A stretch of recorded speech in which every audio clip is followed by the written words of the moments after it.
As much as we love seeing the success Sunbelt student athletes have in the field of competition, it's the success that they have off of it that matters most. Earlier this week, South Alabama student athletes spent an afternoon with the Mobile Area Special Olympics competing in field day style events. Let's check out the Jaguars Day, courtesy of Jag Nation TV.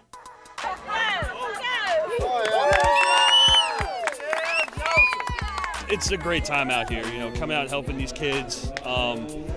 It's seeing them compete and do stuff like this. It's just good for us. I'm glad that we can come out here and just give back to them and help them out any way we can. I think it's very nice to see somebody be so thankful for the little things that we do, and just I think it's easy to see somebody take the pride and joy in something that we take for granted sometimes, and to see how happy they get over some of the smallest things. I think it's very good. It really makes you appreciate things you take for granted. Walking, running, throwing the ball like that, we don't think twice about. But these kids come out here, throw their heart into it and all that. It's great to come out here and support, them. I think it shows how connected all the athletes are and how we are one big group of people, and we are South Alabama like athletics. We all are here for each other, and we're all here to support each other, and I think we're great together.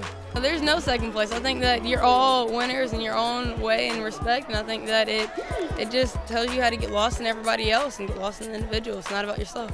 It's time now for the baseball and softball players and pitchers of the week, presented by Community Coffee. Garrett Rucker of Arkansas State was named the Baseball Player of the Week after hitting .421 with an on-base percentage of .478 and slugging percentage of .579.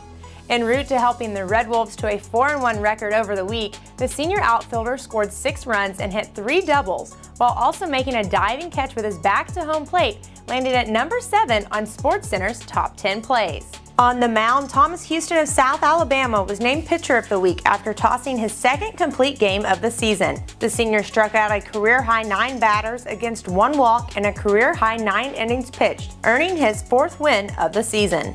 Louisiana's Aaliyah Creighton was named the Softball Player of the Week after hitting 3 home runs in the Ragin' Cajun sweep over Troy. The junior went 5 for 8 and posted a series-high 6 RBI. The Ragin' Cajuns are now 12-0 in Sunbelt play, the best start since 2005.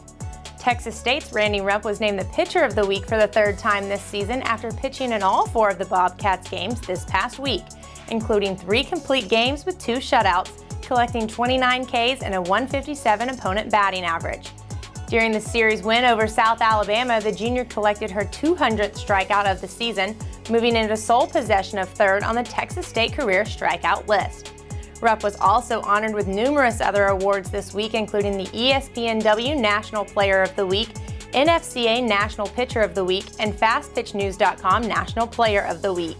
Congratulations to Garrett, Thomas, Aaliyah, and Randy, your Sunbelt Baseball and Softball Players and Pitchers of the Week, brought to you by Community Coffee.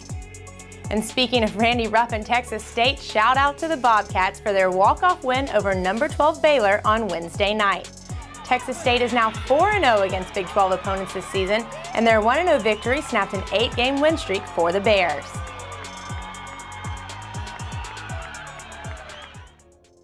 Spring football is wrapping up around the Sun Belt. In addition to practices, teams have held open scrimmages and games, student appreciation days, and more to increase fan support. So let's check in around the conference to see what teams are doing to keep fans engaged during the off-season. A lot of intensity. You heard the pads popping. I thought defense flew around and hit hard. Offense was running hard and blocking hard. And so I was happy with the first day. Both sides. We broke a lot more tackles than we did the last couple times that we were live. But you heard big collisions, and that's always a good thing. I think we did a lot of good things. I'm going to have to go back, watch the tape, obviously, and see where we can improve on. But I think there's out there. It felt really good. I felt really crisp. I felt really we did a lot of good things offensively, and I think there's just the ceiling's real high for this group, and I think we can just continue to get better as spring ball continues.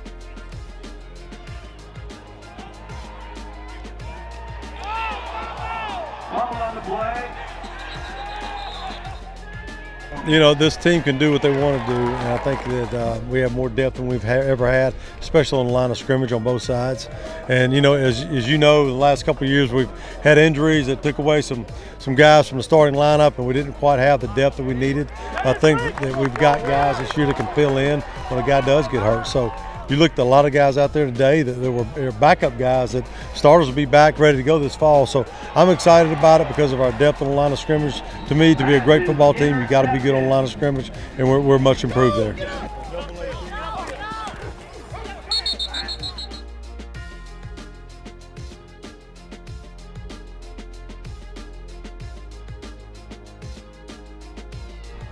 Fun afternoon. Had 300 plus students here, and for our student appreciation, and that's one of the best things about Troy University is our student involvement, and our guys did a good job of getting them out here and gave away a lot of prizes. Hopefully every student that came walked away with something. So, and it was fun for our players too to get out here and perform in front of an audience, really for the first time all spring.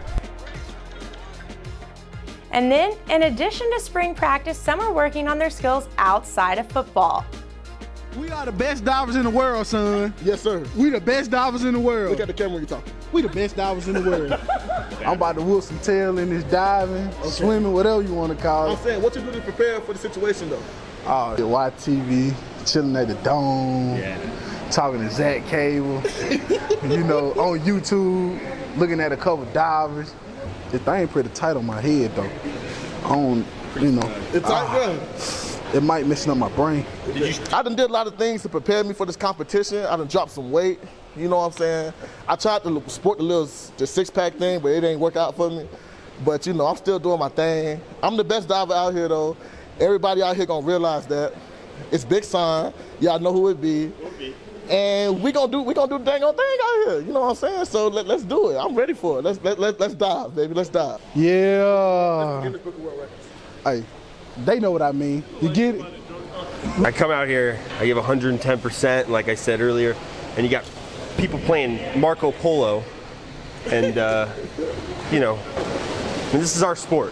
When it's not taken serious like this, the integrity's driven down. And that's the last thing I want to see, because I come out here and then we had some amateur hour go up there and she was jumping and whatnot, totally threw off our flow. Totally. So I'm going to say a no contest on this one. And I do that for these guys. I thought I was there, but for their sake. I mean, people are splashing each other, and that's not it. Part of the competition. My favorite part of the competition is when I showed y'all the belly and did the belly flop. That was my favorite part. Also my favorite part. Your favorite part too? Yes. I like that. That was the scary part. My favorite part was the beginning, when we were stretching. That's when I had the most confidence. Also another good part of it. Those are some pretty impressive moves. You can vote for your favorite diver by going to Idaho Football's Twitter @VandalFootball. But hurry, because time is running out. The Sun Belt Women's and Men's Golf and Tennis Championships are coming up over the next 2 weeks, and if play has been anything like it has been lately for some of these teams, it's sure to be a competitive couple of days. Let's hear from around the league on what everyone's looking forward to most about the Sun Belt Championships. I think that our strength is our experience. I have two seniors that have been going to a conference tournament since they were freshmen. We've been practicing a little harder yardages this week and a harder course that we probably haven't seen all semester practice-wise. So just getting them prepared to be able to go in and not be so caught off guard with something that's a little more difficult. This team has not played on the Fighting Joe, and it's a really good golf course, and I think they'll really like it. It's very wide open. It's got real big fairways, real big greens, and it's just one of the courses that's a lot of fun to play. I like conference a lot, yeah. I like the competition a lot more, and of course you always want to do good at this one. None of the players on any of the teams will have played it, but from coaching it, I do like how it fits what we're able to do on the golf course. We have a team that likes to play aggressively. I think that is something that the Fighting Joe will bring, is that if you can play aggressively, there's some birdies out there. But it's a great course. It's a great championship course. I think the best team will come out on top there. And the course sets up good for us. There's not a there's not a distinct advantage for any team. It's a course that you feel like you should go low on, but it's just got enough teeth in it to kind of even yourself out. I feel like we've got a pretty deep league, and but we're definitely comfortable there.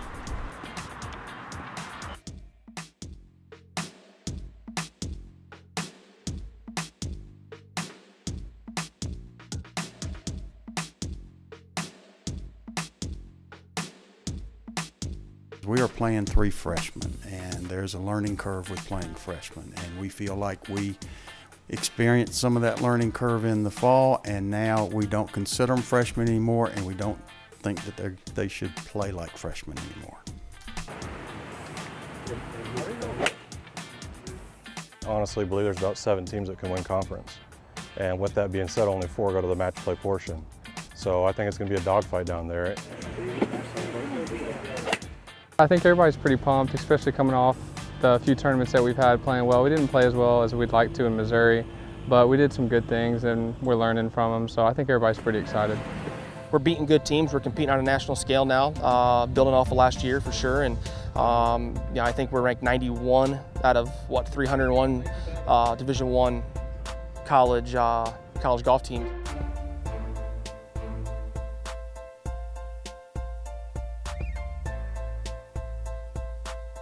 I think that if it all comes together, what I'm hoping in the next week, you know, we're just gonna take it one match at a time. That's, you know, the whole thing is I'm not trying to think ahead, but to focus on each match and us to get better as each match progresses.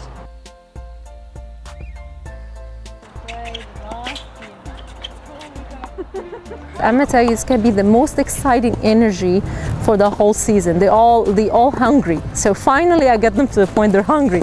If the girls are hungry and they really want it so bad, I'm gonna tell you, anything can happen. I mean, most of the Sun Belt teams, at least for the ones that we see on our half of conference, are pretty strong. You know, we know that every team out there is going to come out fighting, and that we've got to step up our game and play smart tennis. And, you know, we knew what we needed to do over the past couple of weeks, but we haven't necessarily been able to execute the things that we wanted to. And so moving forward, looking to the Sun Belt tournament, you know, we're focusing on some of the things that we've seen in the past couple of matches and some areas in our games that we need to change. I mean, we still have complete belief that they can come out, you know, taking that ring and being the champs. Pretty much they have to believe in themselves. That's like really what we saw from like March and like I guess beginning of April, is that they have to believe in themselves, and especially towards the end of sets, end of game sets, because that's where it comes down to, like critical moments. Believe it or not, the end of the year is quickly approaching for our Sunbelt student athletes, and with that, a number of schools are beginning to host annual banquets to honor the successes from throughout the year. So to close out this week's show, let's take it up to Boone, North Carolina, where Appalachian State's Kelsey Sharkey caught up with the Mountaineers at the 2016-2017 APSPES. We're here on the red carpet for the 2016-2017 APSPE Awards. I'm Kelsey Sharkey, reporting for App State TV. The event will get started in just a little while, but as the App State student athletes start to arrive, we'll catch up with some familiar faces and reflect on some memories from this past season. So just talk a little bit about the excitement, the end of the year, what it means to get the athletic department, all the teams, all the coaches, all the staff together as a whole and celebrate the year. Yeah, I really believe it. Tell everybody this is my favorite night of the year because you can just feel the excitement. Everybody is excited to be here. It's a very good event for all student athletes to get recognized. You know, all the hard work that they put into it the year, through the fall and the spring. We're just celebrating everybody's, just their seasons and how well they did, and just how much we appreciate our managers, our athletic trainers, our coaches, just everybody. What team do you think should win best performance for the year? I think wrestling's been phenomenal. I mean, to be in the national rankings all year, you just can't beat that. So I think they've been phenomenal, but you know, football's been on their tails. I would choose football because they have a winning record and they won the Camellia Bowl 2 times in a row. Coach of the Year, as you know, obviously is a category, so why you think John Mark would deserve that honor? The past 4 years, there's been 2 conference titles, so I think that's a testament to like the people he's recruiting and everybody that's buying in and believing in what he has to offer for this team. The Coach of the Year is Coach John Mark Bentley, wrestling. Favorite memory for our team is beating Chattanooga out by 1 point. Favorite memory for me is becoming an All-American at the NCAA tournament. And the winner of this award, Denzel Dejournette. As an individual moment, the South Alabama game when we won at the end of the season, we came back and I scored the goal in the last 15 seconds. That was pretty surreal on my senior day. And the winner is Jane Klein. What are you most looking forward to tonight at this event?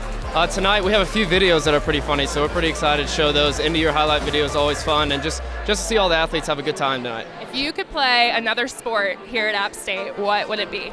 I would kick football. Ooh, oh man, softball. I played softball majority of my life. If I could play I'd play football.